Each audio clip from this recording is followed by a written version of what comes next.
오늘 은혜 받으실 하나님의 말씀은 구약성경 사사기 2장 6절로 23절까지의 말씀입니다.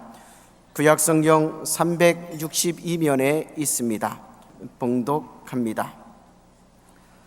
전에 여호수아가 백성을 보내매 이스라엘 자손이 각기 그들의 기업으로 가서 땅을 차지하였고, 백성이 여호수아가 사는 날 동안과 여호수아 뒤에 생존한 장로들, 곧 야훼께서 이스라엘을 위하여 행하신 모든 큰 일을 본 자들이 사는 날 동안에 야훼를 섬겼더라.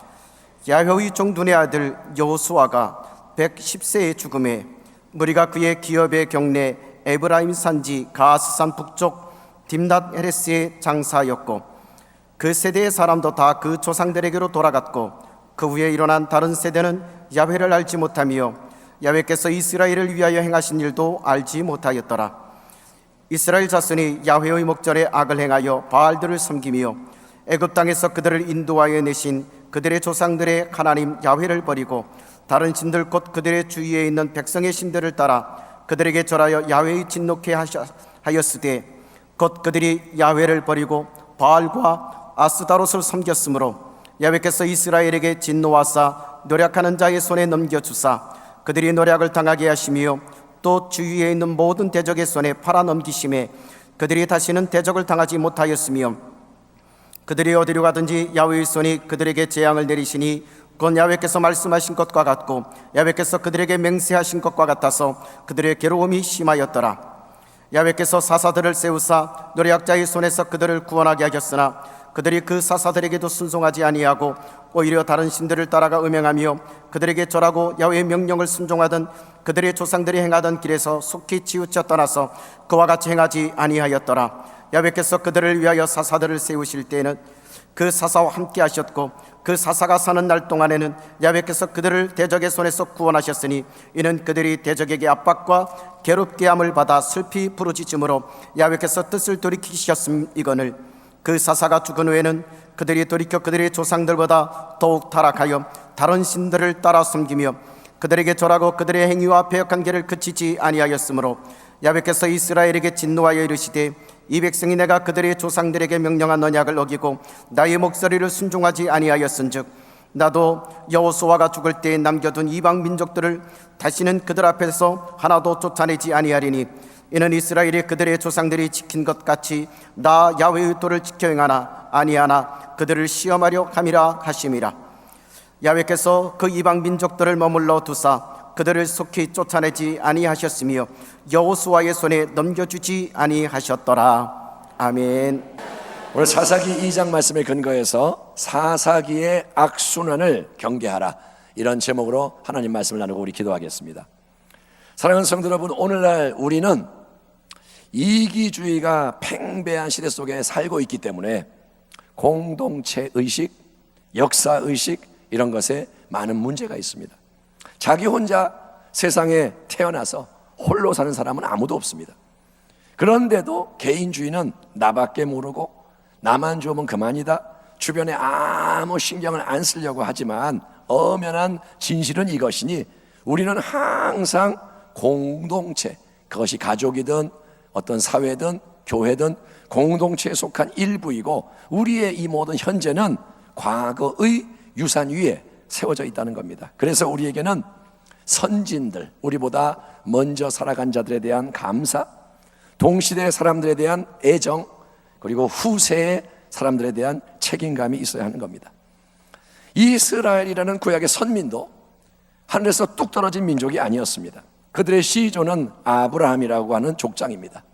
아브라함, 그의 아들 이삭, 그리고 이삭의 아들 야곱, 그리고 그의 12아들, 이렇게 쭉 이어지는 계보 속에서 하나님은 70여 명에 불과했던 야곱의 식소를 수백 년의 애굽 생활 동안 이스라엘이라는 큰 민족으로 만드셨고, 노예였던 그들은 모세를 통해 해방된 후 40년간 광야 생활 끝에 애굽에서 나왔던 성인 기성세대는 다 죽고, 그 이유는 여러분 아시죠? 여호수아가 이끄는 새로운 세대가 드디어 약속의 땅인 가나안을 정복하는 치열한 전쟁을 통해서 오래전에 하나님이 조상 아브라함에게 약속하신 그 땅을 차지하는 은혜를 입게 된 것이 사사기란 책의 출발점입니다. 2장 6절 이하를 보면 전에 여호수아가 백성을 보내매 이스라엘 자손이 각기 그들의 기업으로 가서 땅을 차지하였고 백성이 여호수아가 사는 날 동안과 여호수아 뒤에 생존한 장로들 곧 야훼께서 이스라엘을 위하여 행하신 모든 큰 일을 본 자들이 사는 동안에 야훼를 섬겼더라.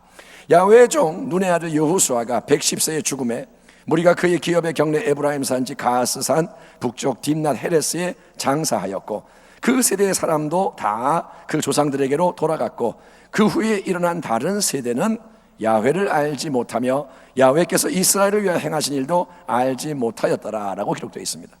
자, 여러분, 오랜 40년 광야 생활 끝에 가나안이라는 비옥한 땅을 차지하게 된 이스라엘 백성은 얼마나 기쁘고 감사했을까요? 여호수아와 동시대의 사람들은 여러분 살아계신 전능하신 하나님의 놀라운 행하심을 수없이 경험을 했습니다. 광야 여정 속에서의 크고 작은 기적들, 만나를 먹고 물을 마시고 구름기둥 불기둥, 또 가나안 족속과 전쟁하면서 얻은 승리들, 그렇기 때문에 생생한 체험으로 하나님을 알았던 여호수아의 세대는 하나님을 진정으로 경외했고 하나님만을 잘 섬겼던 겁니다. 그러나 신앙은 지금만이 중요한 게 아니라 더 중요한 건 그 다음입니다. 여러분, 내가 잘 믿고 내 주변 사람이 지금 잘 하고 있으면 할렐루야 아멘 참 좋죠. 하지만 우리가 잘 믿고 하나님이 승리 있게 하시면 모든 게 오케이냐? 아니요. 그 다음에 우리 유산을 물려받는 자녀의 세대도 하나님을 잘 믿어야 하고 잘 해야 하는데 이스라엘 백성은 그 부분에서 큰 실패를 경험했던 겁니다.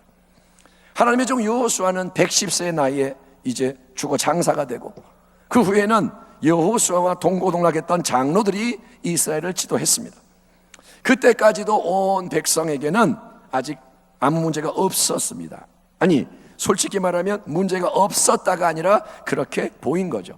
하지만 세월이 더 흘러서 체험 신앙을 가졌던 첫세대 사람들이 하나씩 둘씩 차례로 죽어서 다 사라지고 후손들인 다음 세대만 덩그러니 남겨졌을 때 그동안 하나님을 잘 믿고 잘 섬기며 잘하고 있던 것 같던 이스라엘은 달라지기 시작했고 그것은 계속 반복되는 무서운 결과를 낳은 것을 우리가 본문을 통해 보게 됩니다.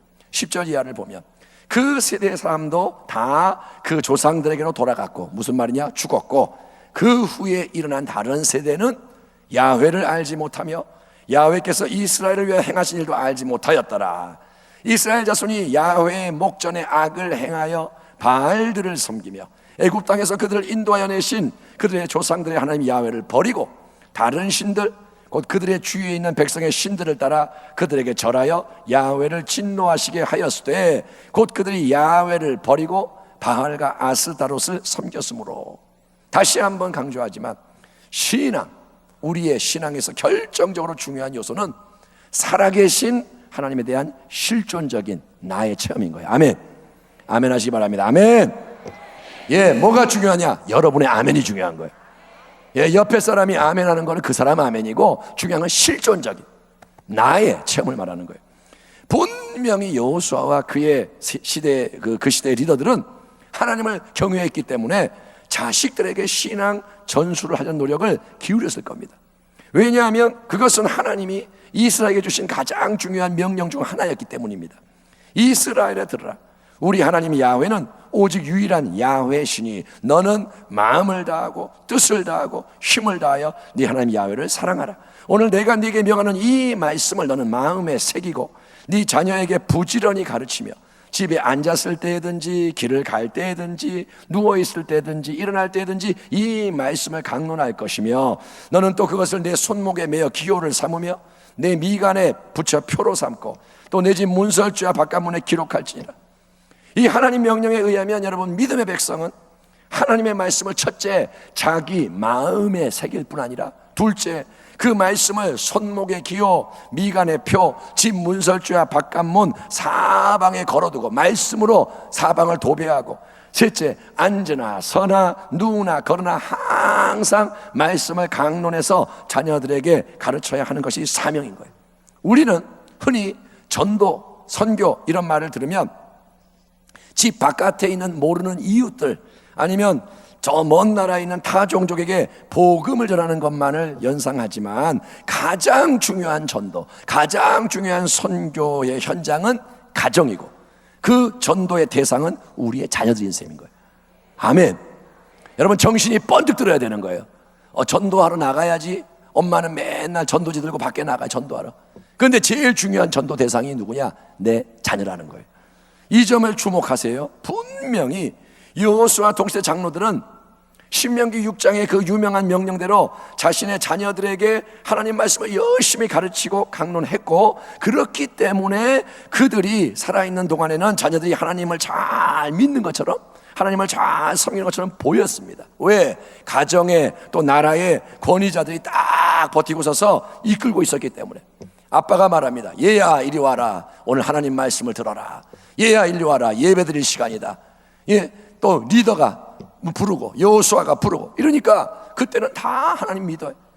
근데 문제는 그 다음 그들이 없을 때 여호수아가 110세로 죽고, 그리고 동시대 리더들이 하나씩 둘씩 세상을 떠나고 나서 다음 세대 자녀들만 홀로 남게 되자, 그 자녀들은 분명히 신앙생활을 그동안 했고 신앙 교육 전수를 잘 받은 것 같았지만 이제 다 어떻게 하느냐? 그들은 야훼 하나님, 이스라엘 민족을 애굽 노예살이에서 해방시켜 주시고 가나안을 정복하도록 인도해 주신 조상들의 하나님을 가차없이 버리고 주변의 백성들이 섬기는 다른 신들을 따라 절하고 섬김으로써 하나님이 가장 미워하시는 우상 숭배의 죄를 범했던 겁니다.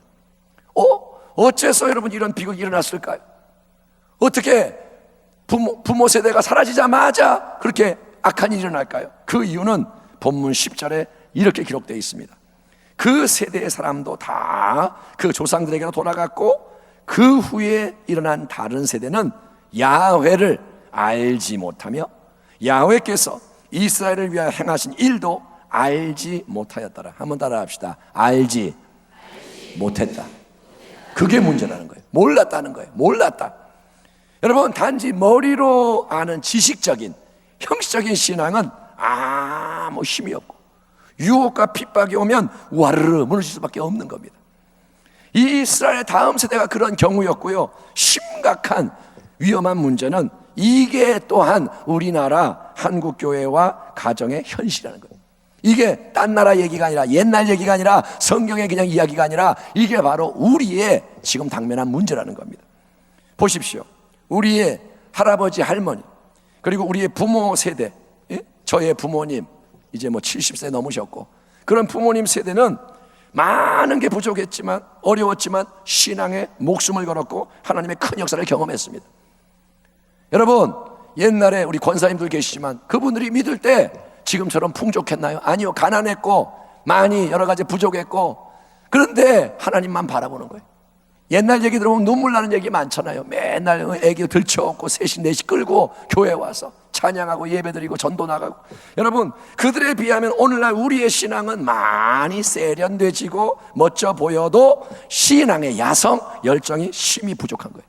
신앙의 열정 많이 부족해. 근데 더 우려되는 것은 우리 다음에 오는 자녀들의 세대라는 거예요. 우리도 문제가 지금 많아요.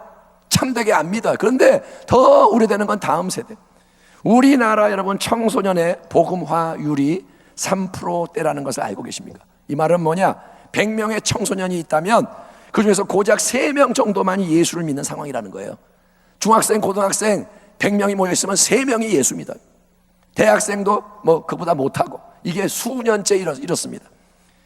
여러분, 아직 어리고 부모님 영향 아래에 있을 때에는 그래도 아이들이 교회에 나오고 신앙생활을 합니다. 그래서 부모님들은 착각을 하고 안심을 하는 거예요. 아, 우리 애들이 매주 교회에 같이 나오니까 하나님을 믿나 보다.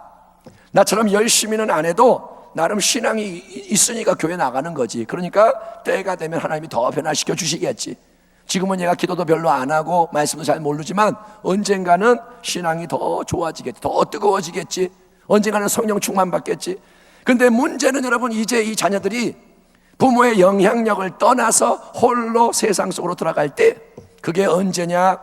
애들이 고등학교 졸업을 해서 대학에 가고, 그래서 자취를 한다, 기숙사 생활한다, 지방으로 내려가고, 군대 간다, 직장 간다, 결혼한다, 집을 떠날 때, 부모 집을 떠날 때, 그러면 지식적으로 형식적으로 믿었던 신앙은 이스라엘의 다음 세대 신앙이 가나안 여러 족속에 섬기던 바알과 아스타롯을 우상을 따라갔듯이 세상의 온갖 유혹과 힘 앞에 와르르 무너지는 일이 비일비재하지만 그제야 뭘 어떻게 해보려 한다면 때는 너무 늦은 거예요.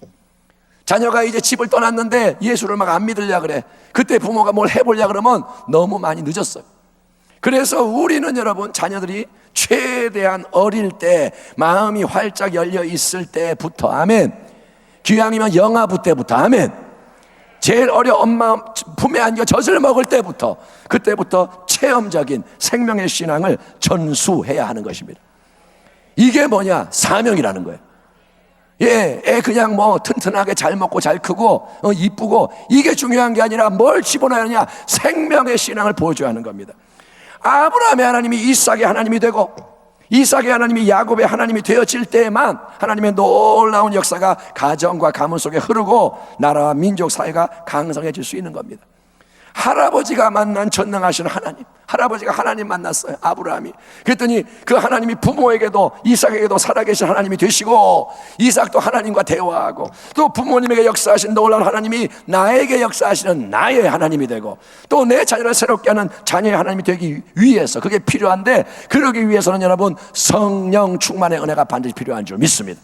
성령 충만, 이는 곧 선지자 요엘을 통하여 말씀하신 것이니, 일러스되 하나님이 말씀하시기를 말세에 내가 내 영을 모든 육체에 부어주니 너희의 자녀들은 예언할 것이요 너희의 젊은이들은 환상을 보고 너희의 늙은이들은 꿈을 꾸리라. 그때 내가 내 영을 내 남종과 여종들에게 부어주리니 그들이 예언할 것이요. 아멘.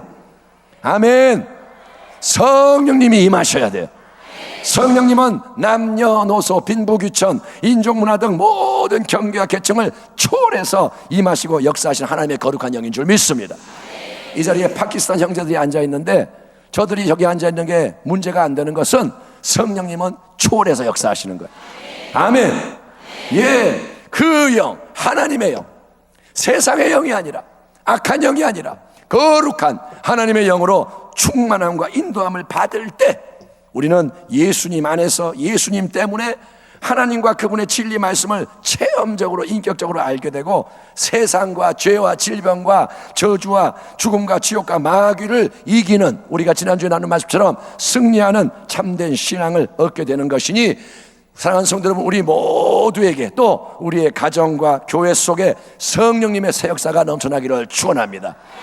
여러분이 날마다 성령 충만을 받기를 축원합니다. 예, 주일 예배 드릴 때 좀 뭐가 좀 뜨거워졌다가 그 다음에 식어버리고 이게 아니라 항상 성령님이 충만하게 임하셔야 되는 거예요. 안타깝게도 이스라엘의 다음 세대는 윗세대로부터 신앙교육을 받았음에도 불구하고 생생한 체험신앙, 나의 하나님 신앙, 우리 하나님 신앙을 갖지 못했던 까닭에 야훼 이스라엘의 하나님과 그분의 행하신 일들을 알지 못했습니다. 그들은 기도를 했지만 하나님을 몰랐고, 그들은 제사를 드렸지만 하나님을 몰랐고, 찬송도 했고 봉사도 했지만 하나님을 몰랐다는 거예요. 그러니 여호수아가 세상을 떠나고 다른 어른들이 다 사라지고 나자, 뭘 아는 사람들이 없고 나자, 그들은 주변 가나안 족속들이 섬기는 이방 신들, 더 시대에 부합되고 상황과 욕구에 맞는 신들에게 기꺼이 마음을 내주며 헌신하게 되는 거예요. 그래 우리 조상들과 부모님들은 광야 생활을 했던 사람들이잖아. 광야. 근데 여기는 광야가 아니라 가나안 땅, 비옥한 농경지고 모든 게 이전과 다르니까 우리는 광야 때 믿었던 신으로 안 되고 이제 이곳의 사람들이 오랫동안 잘 해왔고 믿어왔던 대로 따라가면 더 잘 살 수 있고 더 성공할 수 있고 행복할 수 있어. 그러니 이제 야훼 하나님 말고 바알 신이여, 아스타롯 여신들이여 우리를 도우소서 바뀌는 거예요. 부모님 밑에서는 하나님 믿었지만 세상에 나가보니까 똑똑한 사람도 많고 세상에 쾌락도 많고 그러니까 다른 것을 신이라고 부르는 거예요. 그랬더니 그러면 그 이방 신들이 이제 이스라엘을 도와주고 축복하고 승리하게 했을까요? 천만의 말씀입니다. 그 다음에 일어난 일들은 오히려 정반대입니다. 13절 이하, 곧 그들이 야훼를 버리고 바알과 아스타롯을 섬겼으므로, 그렇기 때문에 야훼께서 이스라엘에게 진노하사 노략하는 자의 손에 넘겨주사 그들이 노략을 당하게 하시며 또 주위에 있는 모든 대적의 손에 팔아넘기시며 그들이 다시는 대적을 당하지 못하였으며 그들이 어디를 가든지 야훼의 손이 그들에게 재앙을 내리시니 곧 야훼께서 말씀하신 것과 같고 야훼께서 그들에게 맹세하신 것과 같아서 그들의 괴로움이 심하였더라. 여러분, 우리가 항상 두렵고 떨리는 마음으로 명심해야 할 진리는 하나님은 홀로 유일하신 하나님이시며 비록 눈에 보이지 않지만 그분만이 모든 것을 보시며 모든 것을 그분이 아시며 주관하시는 절대 주권자라는 사실인 거예요. 아멘. 나는 야훼니 이는 내 이름이니라. 나는 내 영광을 다른 자에게 내 찬송을 우상에게 주지 아니하리라. 하나님 뭐라 하냐? 내 영광은 아무도 갖지 못한다. 나는 홀로 영광의 하나님이다. 아멘. 하나님이 제일 싫어하는 게 뭐냐? 영광을 빼앗기는 거예요. 분명히 하나님은 나 외에 다른 신들을 네게 두지 마라. 다른 게 너에게 신이 되게 하지 마라. 그것은 무서운 진노와 징벌을 가져오는 처사니 조심해라. 경고한다. 부디 그렇게 하지 마라. 너 망한다. 죽는다. 하나님은 말씀하셨어요.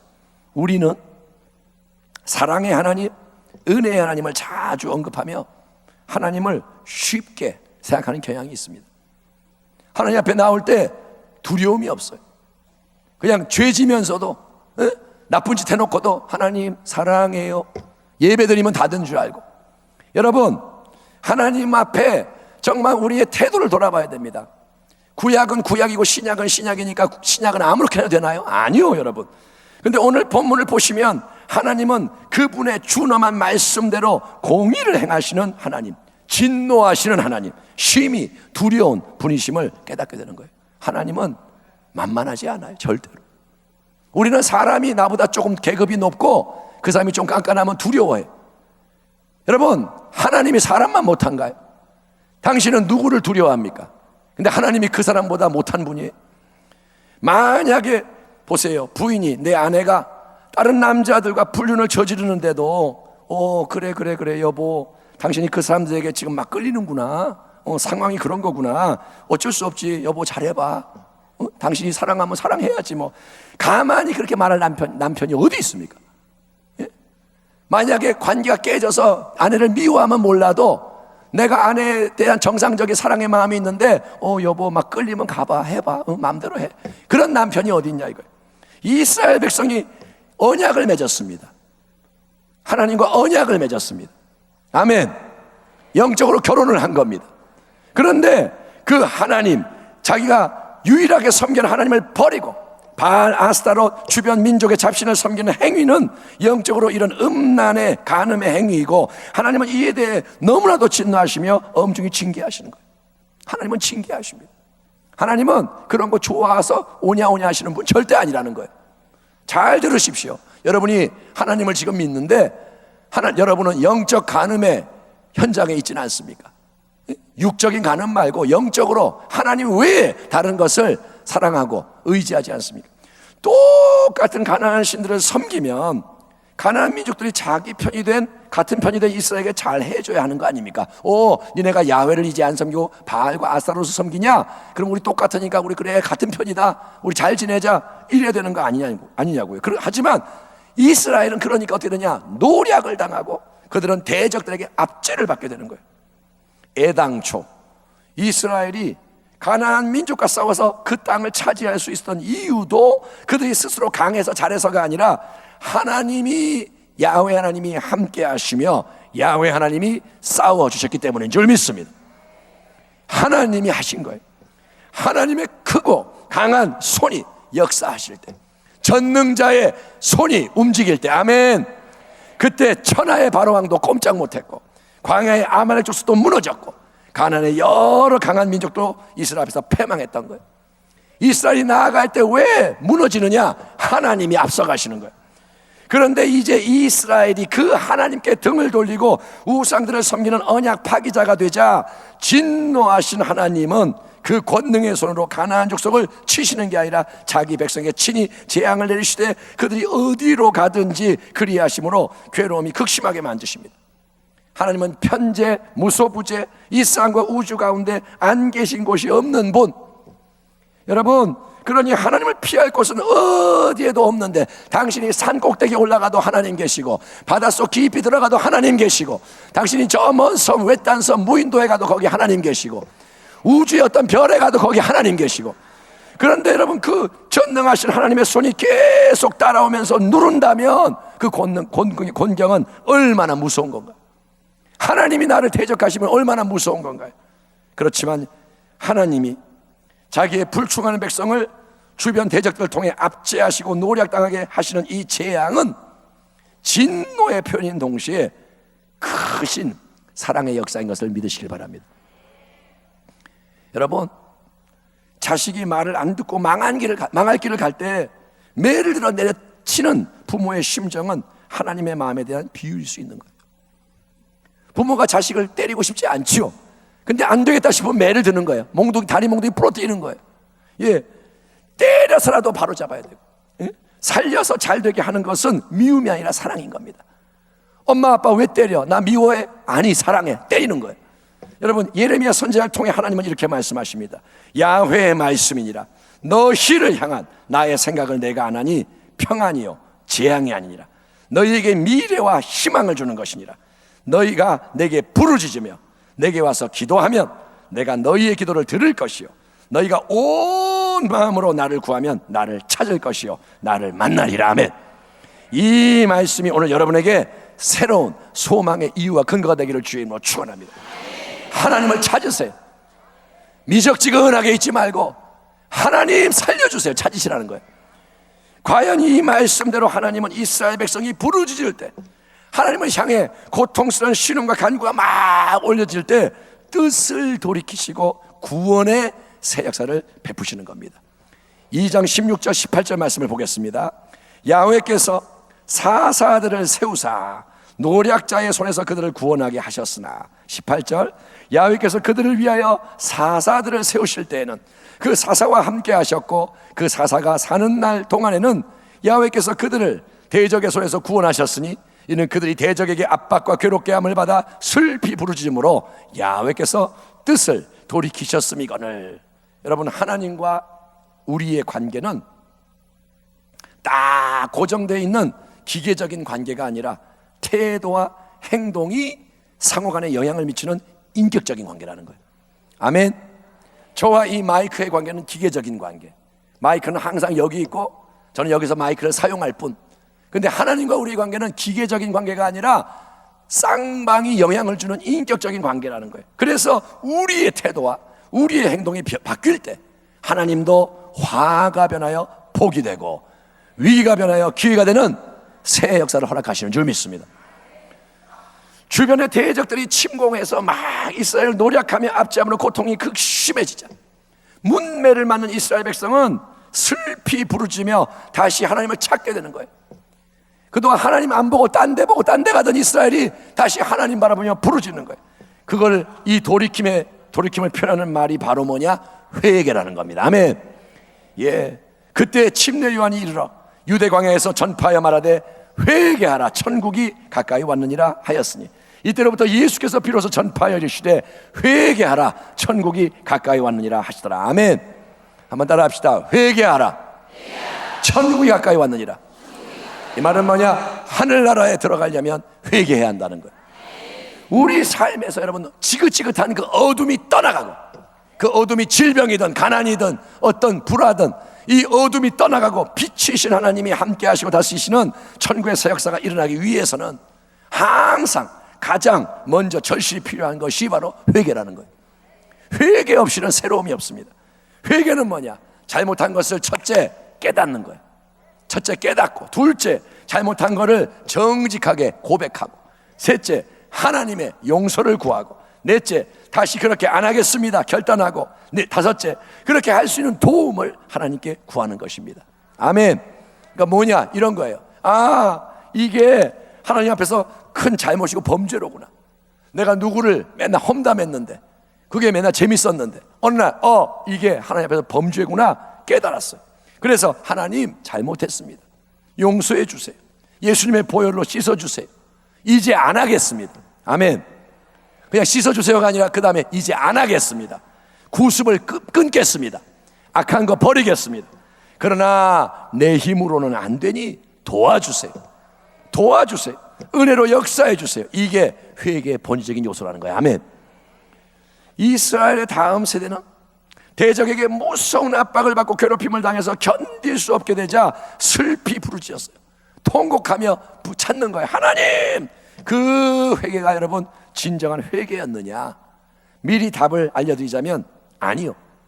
이스라엘은 진정으로 회개한 게 아니라 너무 고통스러워서 어쩔 수 없이 본능적으로 하나님께 부르짖었을 뿐인 거예요.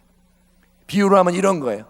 누가 꼬집으면 아 소리가 나듯이 너무 아프니까 아파요, 하나님 아파요, 이렇게 비명을 질렀다는 거예요.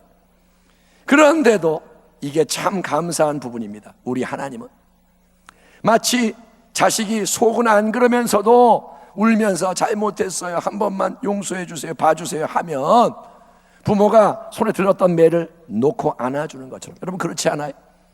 애를 매로 이렇게 때릴 때 애가 잘못해서 그런데 안 돼, 너 99대 더 맞아야 돼, 그런 부모가 없단 말이에요. 얘가 잘못했어요, 눈물을 흘리면서 용서해 주세요 그러면 마음이 확 풀리는 거예요. 아멘.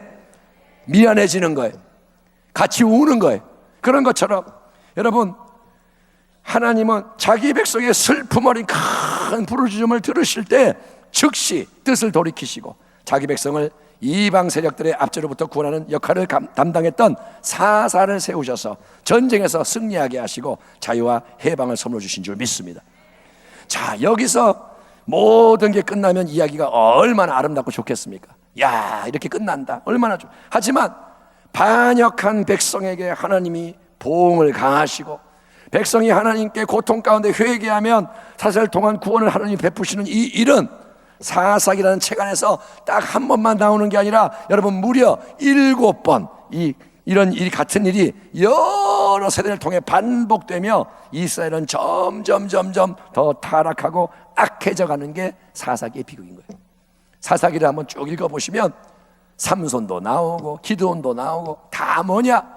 죄 짓고 벌 받고 부르짖고 하나님 구원해 주시고 또 죄 짓고 또 벌 받고 또 회개하고 또 살려주시고, 이게 계속 돌아가면서 그들이 점점 타락하는 거예요. 2장 16절 이하를 제가 읽겠습니다. 야훼께서 사사들을 세우사 노략자의 손에서 그들을 구원하게 하셨으나, 거기서 끝나는 게 아니라 그들이 그 사사들에게도 순종하지 아니하고 오히려 다른 신들을 따라가 음행하며 그들에게 절하고 야훼의 명령을 순종하던 그들의 조상이 행하던 길에서 속히 치우쳐 떠나서 그와 같이 행하지 아니하였더라.